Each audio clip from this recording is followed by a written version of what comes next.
Thanks for joining us today. So we've got Dr. Emmons, Culbert, and Pricek here, and we're digging into how we can support our winter mood. So winter mood, seasonal affective disorder, seasonal depression, the winter blues. There are so many terms to describe what we're getting into today. We'll use a more common term, seasonal affective disorder, or SAD, today to describe what really is a type of depression that's influenced by seasonal changes. We'll be talking more about the common winter experience, but it's interesting to know that some of the folks actually experience a seasonal impact in the spring and early summer as well. So this winter shift in mood is pretty common, but there's a huge spectrum of symptoms and severity. And sometimes SAD gets dismissed as being no big deal, but it really can be. And so that's why we wanted to chat about it today, and also remind everyone to talk with a doctor if you're experiencing any symptoms that impact your daily life. So Henry, can you start us off with explaining more about SAD? I would be happy to, but first, Lori, I have to ask, are you going to tell us where you are right now? Well, as you can see, there's palm trees in the background. So I am in the Florida Keys, getting a little sunshine and relaxation. So Lori has gone as far south as humanly possible and still being in the continental US. Smart move. The rest of us are here in Minnesota, about as far north as humanly possible. So it is that time of year for any of us living north of a line that goes right through Atlanta, Georgia. So, pretty much south of there, there's still, obviously the length of days changes. There's still winter, so to speak, but people who are really at risk of what we call seasonal affective disorder are those of us who live north of that line, which is a lot of people in our country. So this seasonal affective disorder, or winter depression as it's called, is real, it's common, and it affects us, our bodies, in a lot of different ways. And really the fundamental problem here, which Tim is going to dive into more in a moment, is that we don't get as much sun, and we don't get as long a day as we do through the rest of the year. So we enjoy our summers when we have 16 hours or more of daylight. Winter, though, it can be tough. So we're going to talk more about some of the science behind it, what's affecting our physiology, but we really also want to save time to focus on what do you do about it? How do you approach this? And there's some really good kind of easy to do, common sense ways to help prevent and also treat seasonal affective disorder. So Tim, why don't you tell us a little bit more about really what is the underlying problem? What's really causing this? Certainly. Our bodies are really rhythm-based machines, right? We have a number of cycles, if you will, that occur internally and that are actually somewhat, set in sync, if you will, by light and dark cues.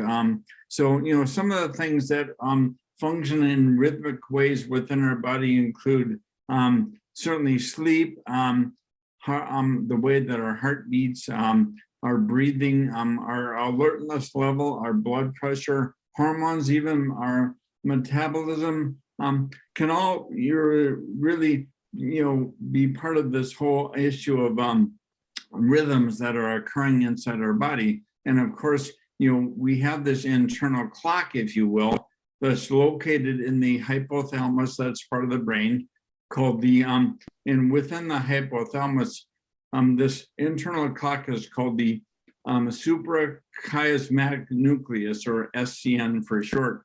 But instead of like metal gears and electronics, and as you would find in a regular clock, of course, our body's clock consists of genetic code, if you will, that programs us for certain rhythms, if you will, and also on neurotransmitters and other proteins.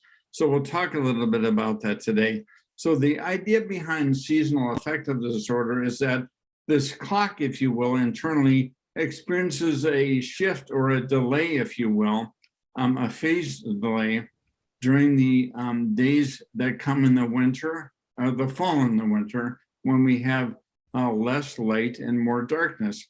And what will happen is that this phase delay, if you will, begins to cause our bodies to produce more melatonin and less serotonin. So serotonin is our happy chemical, melatonin is our sleep chemical. So we can be excessively sleepy.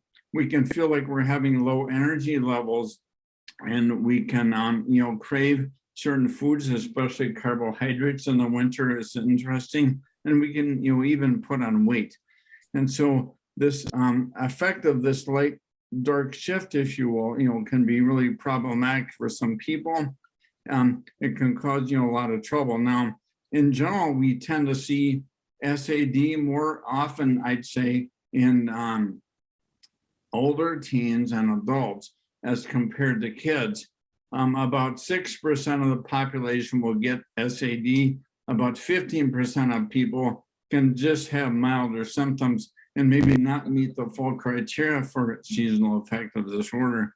But kids are less likely to have it, but guess what? They can actually have it. I think the hard part in the last couple of years for determining whether a child or a teen has seasonal affective disorder is the fact that we've been through so much social unrest with the coronavirus pandemic. The question is does a child or a teen really have irritability and mood changes because of those stresses, and they're adjusting to those stresses, or do they maybe really have, seasonal affective disorder? So I think it's been hard to tell that in the last few years. With kids, as opposed to adults, some of the symptoms are definitely similar, like irritability, feeling tired, but and oftentimes in kids you'll see more in the way of social withdrawal, a lack of interest in their normal favorite activities, doing poorly at school, having trouble concentrating, things like that. Certainly, for the people that are more severely impacted, the kids as well, we can prescribe things like cognitive behavioral therapy or even prescription medications. But what we'll talk about today, those people with more mild to moderate cases, we can get some really good results with natural therapies like vitamin supplements, exercise, attention to diet, and certainly exposure to light in an organized, systematic way. Wow. Okay. That was interesting, Tim. So, Henry, Tim talked about SAD for kids. Can you tell us more about SAD for adults? And then also explain a little bit more about circadian rhythms? Oh, Henry, you're muted. Oh, you're muted. Thank you. Sorry about that. That was brilliant, Henry. I could hear it over here. I wish you guys could. You can read my lips. It was right? amazing.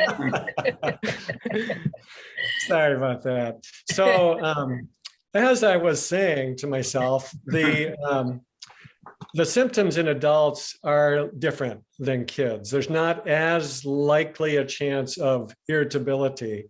But I think that those of you who have studied psychology or maybe work in the field, I think that the symptoms of SAD are really close to what has classically been thought of as depression, the kind of depression that sort of can knock you off your feet, or it's hard to get out of bed, hard to get off the couch, energy is depleted. It's that really sluggish or lethargic pattern that a lot of people have as the image in their mind for depression.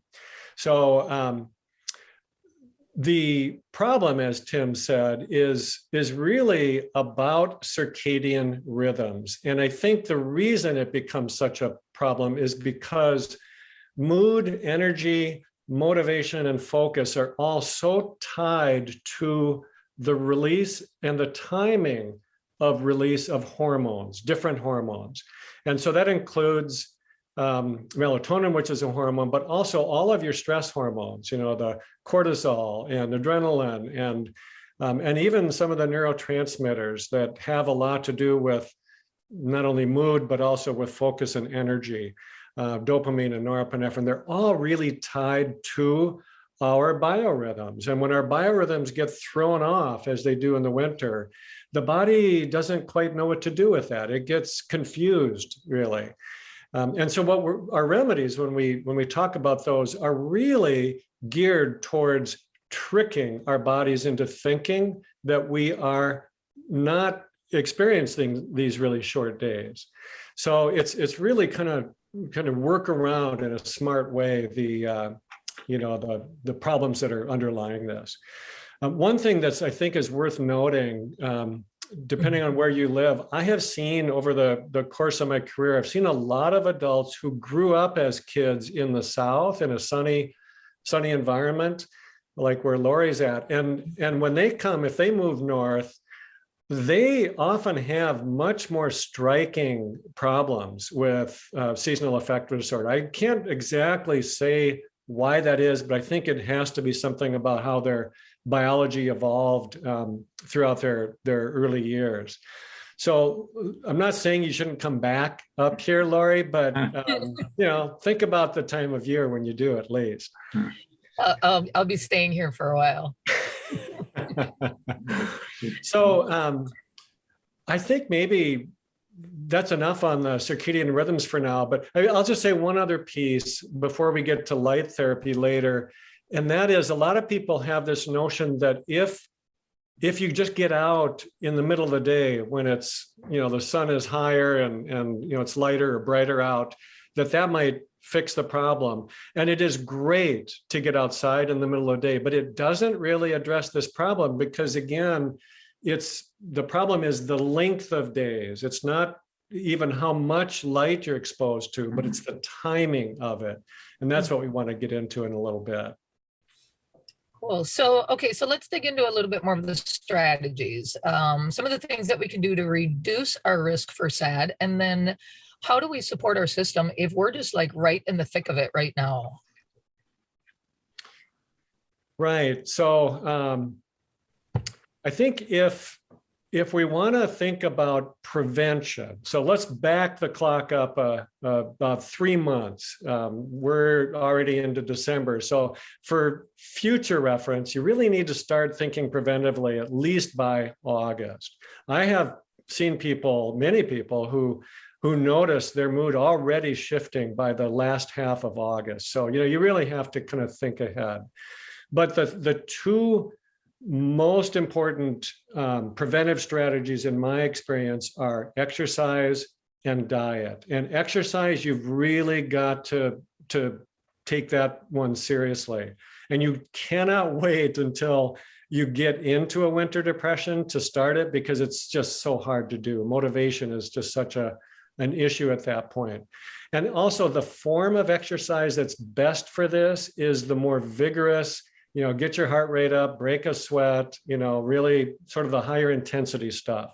So again, you can't wait until you're already down to start that. But if you are down and you have it within you to do that, by all means do it. It can lift you to some degree very, very quickly. Diet, I'll just say a word about this. This is something that you can also start early, but if you made changes right now, it would still help you. And what I like to say is to think about how you eat in the middle of the summer and try to mimic that. So, this time of year, what we're all craving more of the comfort foods, the soups and stews and the heavier kinds of things. Or if you're like me, after Halloween kind of opens the sugar valve, and then it's downhill through Christmas at least. So, if you can reduce the simple carbs and really focus on kind of lighter foods, higher protein, lots of fresh vegetables, a lot of fresh salads, kind of like you'd eat in the heat of the summer, that's a really good, simple rule of thumb. Good tips. So Tim, Henry had mentioned this line, that goes through the United States, through Atlanta, which clearly I am quite a bit south of that. And so for folks that are in a colder climate that I am, such as all of you, what can you do, or what can other folks do about light therapy? Is this something that can really help? It can help tremendously. Now the great thing is, nowadays with modern technology, we have lots of good options available. This idea, by the way, of using sunlight as a therapy, if you will, in medical applications, goes back a long time. It's been talked about for centuries, really. And what's interesting to note is that the human body is wired to respond to light. So we do have on the back of our retina, in our eyes, on our retina, we have these things called photoreceptors that do respond to light and dark hues. And so that's important to understand. Now, it's interesting, Henry mentioned melatonin. We do know that phototherapy and exposure to bright light can actually suppress melatonin, so that can be a benefit in this situation where we're probably making too much melatonin in the winter months. And it's interesting also to note that exposure to bright sunlight can actually also increase the release of serotonin, which is, of course, really helpful too in terms of mood. Now, it's good to know that even if you want to use phototherapy year-round, it can be helpful. So people with depression, for example, what's been shown is that even in non-seasonal depression, phototherapy exposure to light can be really therapeutic and can be used, for example, as an adjunct to medication. So it can really add something. Now, most commonly, phototherapy does not bother people in terms of side effects. If you are going to, however, have a side effect from phototherapy, the most common things are nausea, dizziness, maybe getting a bit agitated or having a headache. So, pretty mild things in general. Now, when we think about phototherapy for seasonal affective disorder, though, we want to do it in a very, I'd say, organized way. So let me share some of the details with you. Number one is that you do want either a full spectrum bright light, or you want what's called a blue light. But the idea is that you want a certain spectrum of light to activate these photoreceptors in your brain, if you will, the back of your eyes. And it's interesting because they have shown that either a full spectrum white light, which also contains a blue spectrum of light, typically, that would be a range from 400 to about 800 nanometers in terms of the way they measure this spectrum. But full spectrum white light probably has to be delivered at a higher intensity. The intensity unit of light is called a lux, L-U-X. So you want a light rated at between 5,000 and 10,000 lux for a full spectrum light. However, if you're going to use a blue light that focuses the spectrum in a narrower band, just a blue light, that is usually about 450 to 500 nanometers in terms of measurement. And that can be actually less intense, usually between like 1,000 and 2,000 lux. Now, the distance, you want the light between about 18 to 20 inches from your face, and you don't want to look right at the light. You want it to hit your face somewhat tangentially. And then in terms of timing, for prevention purposes, let's say earlier in the year, maybe September and October, you can do 20 minutes of exposure in the early morning, usually prior to 8 a.m. So you want to trick your brain, as mentioned by Henry, into thinking the day is longer and you're getting more exposure to sunlight. So before 8 a.m., 20 minutes for prevention works pretty well every morning. But then for treatment purposes for SAD, probably more like 30 to 60 minutes, again, prior to 8 a.m. But some people also, feel a little bit of a lag or a low energy phase right after lunch. So for some people, especially like kids before homework, I'll have them do an extra little booster of phototherapy, maybe 15 to 20 minutes between 2 and 4 p.m. And that can be really helpful as well. And then Henry's going to tell you a little bit about some of the specific products that we have found to be most useful in the phototherapy range. I have a veritable phototherapy museum here. So let me start with the old school. This is, I'm going to turn it on, so I hope I won't hurt your eyes here. But you can see how bright this thing is. It brightens up the whole room. It's a tank.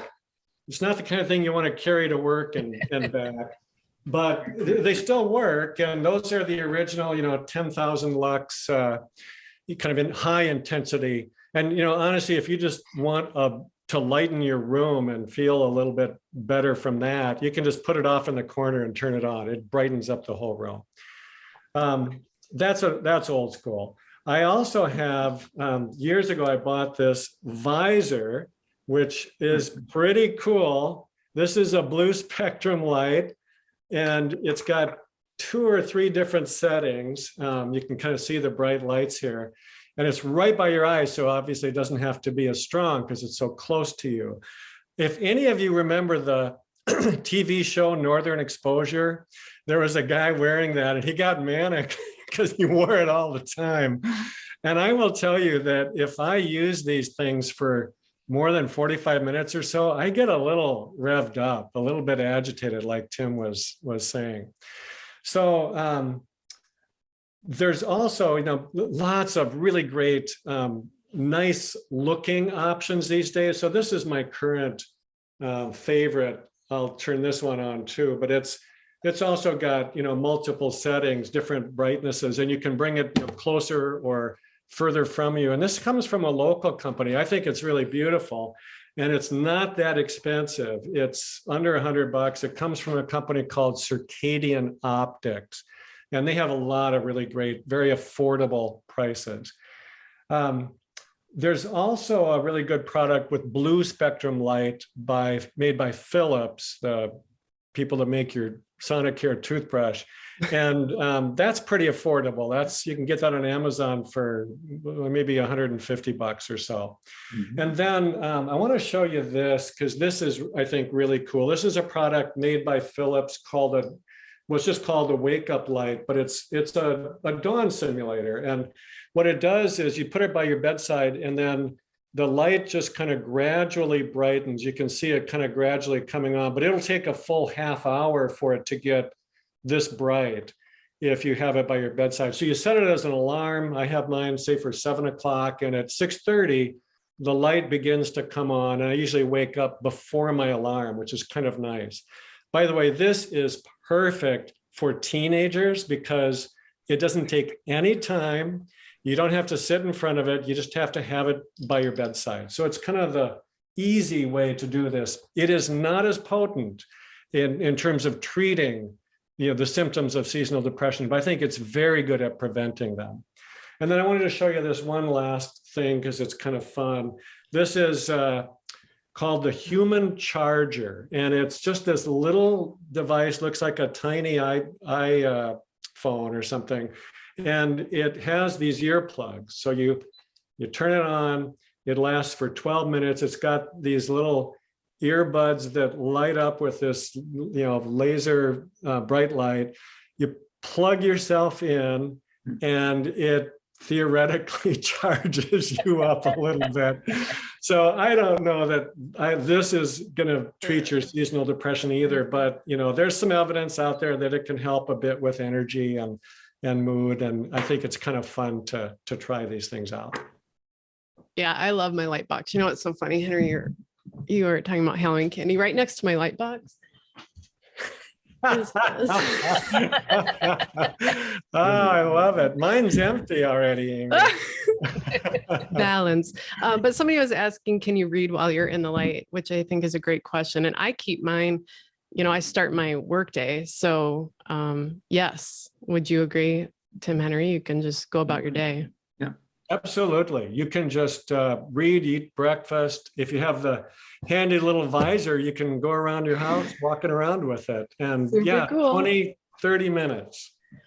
Yeah. So I think also I want to like take a little bit of this light therapy for a moment and go on a tangent, because I love some tangents. This one might be helpful though. It's helpful for my brain anyway, to understand like my own winter mood struggles. And so I'll tie it up here at the end, but Henry highlighted the latitude hypothesis. And we've noted, and Tim and Henry have noted some other theories or factors as well as contributors to SAD, the circadian rhythm disruption, as the days grow shorter, the imbalance of serotonin and melatonin in the body. And so I want to share two more from the research that I think are worth considering. And the first is that females, particularly of reproductive age, are more likely to experience SAD or a mood drop in winter, like up to 40% more likely than males of the same age. And the second one I want to note is that individuals with darker eye color are perhaps more likely to experience SAD, or at least a downward shift in mood during the winter, than folks with lighter colored eyes, you green, blue folks. So quickly, I want to explain these because I think it's fascinating. And it ties into exactly what we've been talking about here earlier. Quickly, the sex relationship. Researchers have proposed some evolutionary explanations for this, and I think makes sense, proposing that it might be sort of an energy preserving mechanism for females related to child rearing or pregnancy during winter months, sort of like a strategy to dull the system, crave some carbs, store up some winter storage to keep us surviving and caring for those around us during the winter.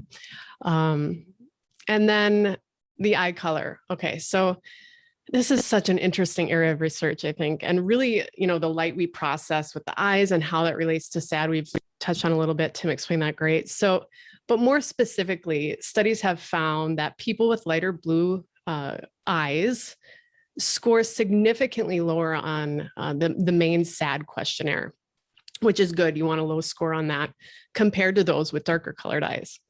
And it makes sense, actually, right? So that mutation of lighter colored eyes, those eyes with less pigment, they are more sensitive to light. So that means that folks who have those lighter colored eyes don't need to absorb as much light than those with dark colored eyes to initiate the process from like sunlight to hypothalamus, as Tim is noting that process.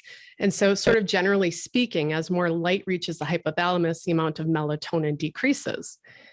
So folks with lighter eyes may, likely release less melatonin during the fall and winter months. This is some interesting research that's happening. So I am a dark-eyed female of reproductive age, and that helps me to know, like, winter is coming. My mama bear storage is gonna like go into full effect, and I need to take some steps. And it's also empowering, I think. It's a seasonal cycle, as we're talking about, that rhythm that we are so interconnected with the earth. And again, that reminder, as prevention, late August, but as the days grow, the light is more limited, the days grow shorter, that we have to take some extra steps, particularly for those of us in a cold climate, take some extra or different steps to care for ourselves. So kind of fun, huh? Interesting. Amy, that's super fascinating. I've never heard that about, well, for sure the women in reproductive years, but the eye color. I love you. Thanks for digging into that research. And Henry, I want to get one of those visors so my eyes are blue like that. Even though I'm down here, I think that'd be really fun to walk around with one of those. Yeah, somebody's noting that those devices probably connect to your brain, connect to the chip in your brain. So yeah, they're diving right in there and Yeah, I love it. So it's super helpful to have a few of these factors to help our awareness. But some of us are just more likely to really feel winter's impact. So can we dig in more into like what else that we can do? Maybe Henry, can you describe some of the preventive supplements and targeted supplements that can be used for this? Yeah. So one of them, I hadn't thought about this, but when Amy was talking, it occurred to me that the dark color eyes is often associated with some more pigment in the skin too, and so one of the big factors, this is something that really everybody should keep in mind, is that we don't store as much vitamin D anymore as people used to, because we're just not outdoors as much, and even in the summer months, most of us are not. So, and then again, anybody living north of that line through Atlanta, I just think it makes sense for us to take vitamin D in the winter. And so I'm going to talk about our specific products because I just think they're so good and they work so well. So Illuminate is the vitamin D product. And I think Illuminate 5000, which has the 5,000 IUs per day, is the right amount for most adults. So that's one. And that's something people should probably start right around October 1st. I do that myself every year, and I take it through the month of April.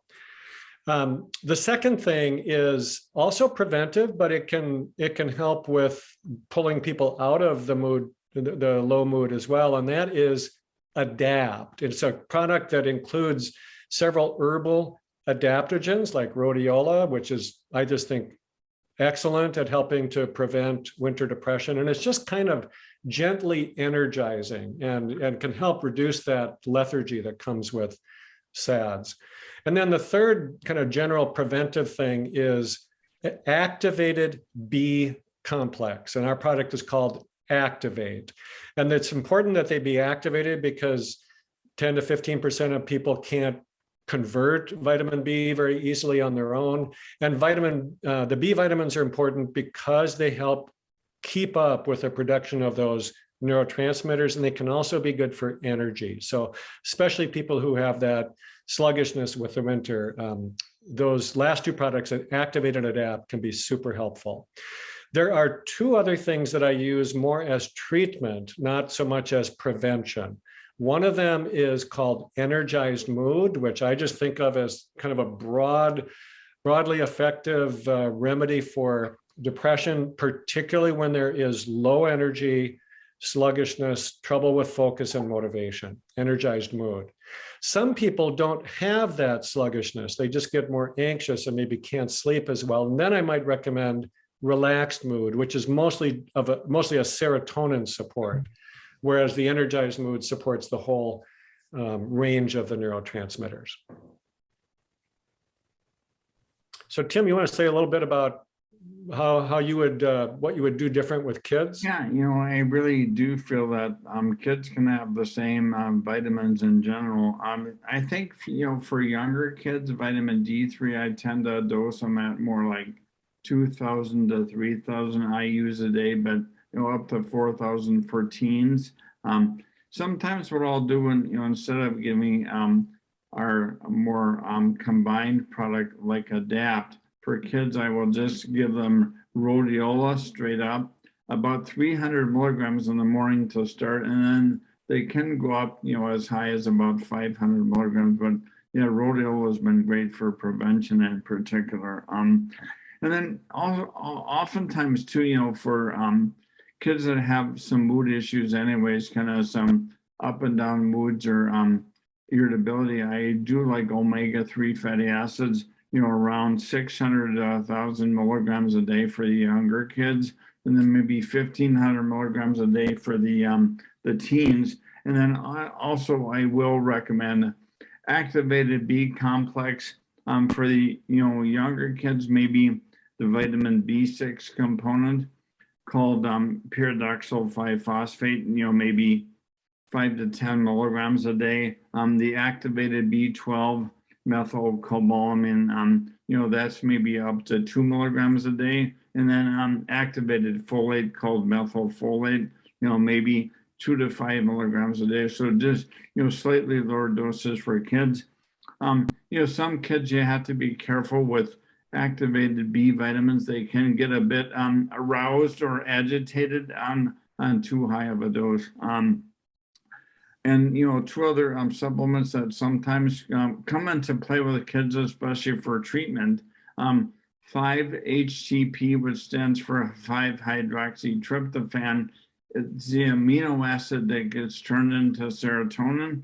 So some kids do well with a little bump in serotonin in the form of 5-HTP, about 100 milligrams twice a day. And then also occasionally I will use CBD oil. Many kids, when they are depressed and kind of irritable and low mood, can also become anxious and kind of stressed easily. They can also, have trouble with sleep maintenance at night. So I love CBD oil for those kids too. Anywhere from, I'd say 5 to 10 milligrams in the morning, and then maybe 5 or 10 milligrams at bedtime. You can increase gradually, to maybe 20 or 30 milligrams, depending on their response. But it can be really helpful for kind of mood regulation and stress management as well.